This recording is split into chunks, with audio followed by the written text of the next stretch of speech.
Student came out late last week saying that they were at Florida A&M saying they were not allowed to use black on flyers of a program. Well, now FAMU the leadership is trying to set the record straight with regards to this. According to the report from Orlando's WKMG-TV News 6, Aaliyah Stewart, a final year student at the Florida A&M University College of Law, says she ran into repeated issues getting the flyers approved for the Black Law Student Association's Black History Month events.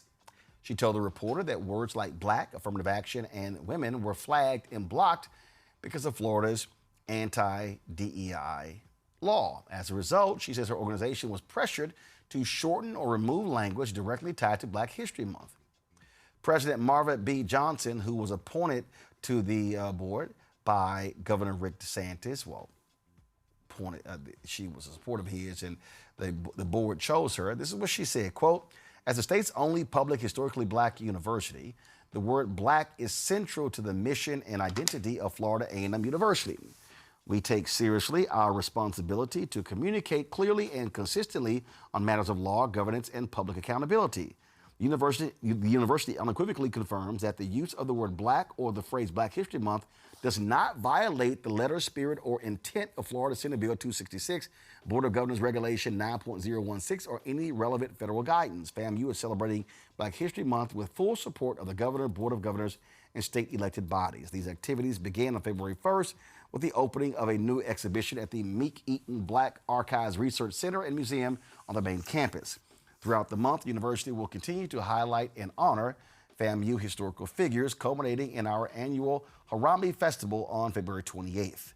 The planned student organization activities in Orlando are a welcome and valued extension of FAMU's comprehensive recognition of the enduring contributions of Black history to our society. We will continue to support our students, faculty, and alumni in celebrating Black history in ways that are lawful, authentic, and aligned with the values that define Florida A&M University."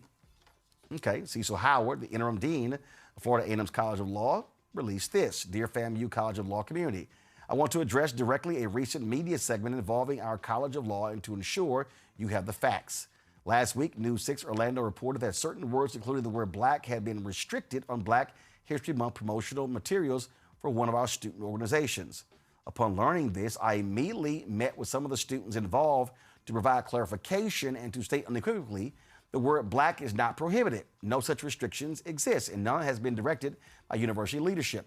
Once this matter came to the attention of FAMU President Marva Johnson, the university quickly engaged a Florida higher education law expert who unequivocally opined and confirmed that uses of the word black or phrases Black History Month in no way violate the letter, spirit, or intent of Florida Senate Bill 266, Board of Governors Regulation 9.016, or relevant federal guidance. I fully concur with this expert legal opinion.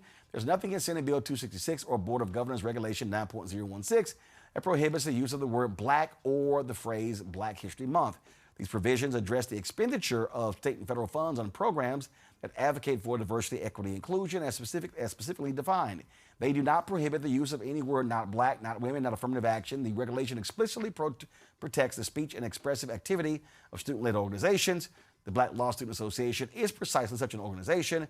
What occurred was a staff-level error and an overly cautious interpretation that went beyond what the law requires. It has been corrected, and I take full responsibility for ensuring it does not happen again. The university has investigated this matter and will implement any required corrective measures to ensure consistent and continued compliance with all laws and regulations. To that end, I've taken the following steps. I've met with our law communications team to develop an enhanced review process for student organizational promotional materials, including a standardized escalation protocol and a secondary review mechanism to ensure greater clarity and consistency. Pending full implementation of this process, I will assume sole and final review and approval authority for all communications and event-related materials. As part of these efforts, we're aligning the College of Law's communications review processes and compliance protocols with main campus operations. We are one university, and our standards will be consistent across all colleges and units. Finally, I want to remind all students that if you believe any university policy is being misapplied, you have the right to raise your concerns through the university's established grievance process. That process exists to protect you, and I encourage you to use it whenever you believe it is warranted. Florida A&M University is the state's only public historically black university. The word black is central to our mission. Compliance with state law will never require us to erase our identity, and this administration will not allow it. Should you have any question or wish to discuss this matter further, please do not hesitate to contact me directly. Okay, so here's what I don't understand. Did the TV station call the university? Did the university respond? Who do they talk to? How was this story allowed to go viral by Florida A&M? And did Florida A&M offer any staff updates prior to this? How does when you say a low-level staffer, okay, they were trying to be cautious. Okay, based on what? So you have the president and the interim dean saying, oh, it doesn't violate the law. Well, was that memo sent out prior to this? Was it sent out after that law was passed? Thelma, to me, those are basic questions. I love a good ChatGPT lie because that statement was definitely drawn up from ChatGPT because it said a whole bunch of nothing. And it symbolized a response like Trump had when he wanted to say, oh, it was a staffer that posted that awful, deplorable meme. But you are now saying that because, my receipts, I just looked at my receipts. My receipts said that a junior level employee is the one that they are putting this on. So did y'all bring this junior level employee to the front so we can have a conversation with the junior level employee to figure out how did they get this information to feel comfortable to tell a student during Black History Month at an HBCU, at one of the largest HBCUs in this country, that they couldn't use Black? It would have to be abbreviated. And not to mention that the president is a hand-picked Trumper. She's not one of us. So it wouldn't surprise me that this was said to this young lady in the manner that it was supposed to be said, how they wanted to say it. They didn't anticipate that it was going to go viral and people were going to be up in arms and ready to stand on business as to why are you telling a Black student at a Black HBCU that they can't use the word Black, the color that they have to circle every time they got to identify themselves. And now you want to say, oh, whoops, it was a third level play. That's a third level lie. Congo. Yeah, that's real. That's real talk, Thelma, for real. And that was also what I thought of was Trump, blaming the low-level assistant and so on. We never hear any names. And I believe the student in this example, to be quite honest. And one of the challenges of a situation like this is that even if they issued a statement to say you could use Black everywhere, et cetera, the policies that Ron DeSantis has been implementing in Florida, they are designed to not be clear. They are designed to confuse people. So yeah, okay, Black made it through this battle, but what about somebody who wants to use a term like Pan-African, right? Or what if there's an LGBTQ group and they want to use a term in a flyer like, pansexual or something like that? People are self-discouraging themselves from even going forward because they feel they might get shot down.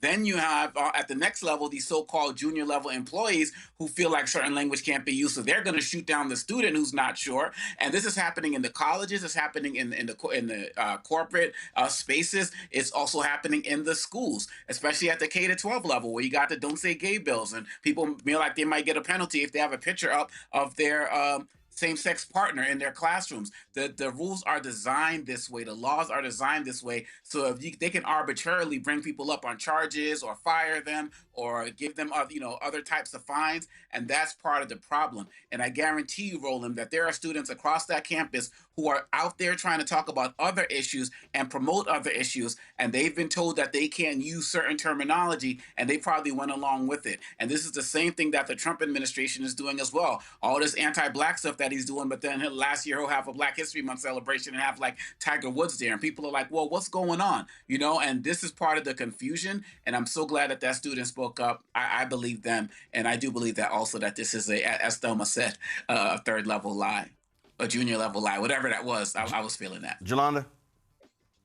So I agree to what was said before this, and this is what I know. With all these HBCUs in states that have Republican governors, they've literally put Trump people over these HBCUs. I absolutely believe that the president and the interim dean of the law school went along with it until it went viral, and then all of a sudden they're crawfishing back.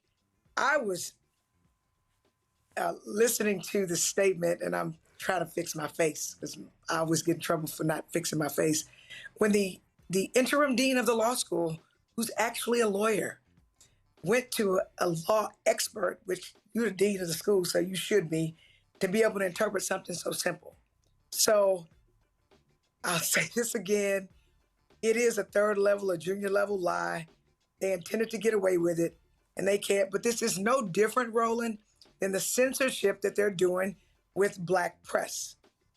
It's no different than the uproar they've made about Bad Bunny's Super Bowl, halftime show. They want things to be a certain way, and if they can censor it before it happens, which is what they were trying to do with Bad Bunny, which is what they were trying to do with the Black law student, that's what they do, except for now, things are going viral. People are making a big deal about it. You're making a big deal about it. Don Lemon is making a big deal about it. Joy Reid is making a big deal about it. Moni Presley is making a big deal about it. And we can keep going on and on and on. And they are losing control of the narrative. So that's what this is about. Trying to censor everything that doesn't comport with what Trump wants. And we have to keep pushing back, just like you're doing, and talking about it to knock them on their heels. And then they're going to have to let things be as they are.